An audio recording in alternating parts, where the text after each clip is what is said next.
Praise the lord. ఈ సాయంకాలపు వేళ దేవుడు నీకు ఇస్తున్న వాగ్దానము ప్రకటన గ్రంథము 1వ అధ్యాయము 18వ వచనం.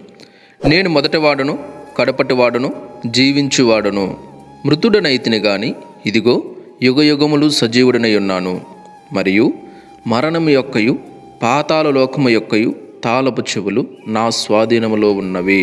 ఇక్కడ యేసయ్య మరణించి సమాధిలో పెట్టబడి తిరిగి మరలా లేచాడనమాట. లేచిన తర్వాత వాక్యం ఏం చెప్తుంది?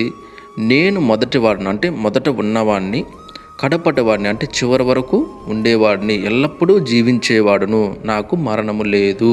నేను భూమి మీద ఉన్న సకల జనులందరి కొరకు వారి పాపాల కొరకు మృతుడనైతిని గాని అంటే శారీరక విషయంలో మరణించాను గాని ఇదిగో యుగ యుగములు నేను సజీవుడనై ఉన్నాను, నాకు మరణము లేదు, మరణము నన్నేమి చేయలేదు, నేను మరణపు ములునే విరిచేశాను, మరియు మరణము యొక్కయు పాతాళ లోకము యొక్కయు తాళపు చెవులు కూడా అంటే మరణానికి సంబంధించిన పాతాళ లోకానికి సంబంధించిన తాళపు చెవులు కూడా నా స్వాధీనములో ఉన్నాయి అని ఇక్కడ వాక్యం స్పష్టంగా చెప్తుందన్నమాట.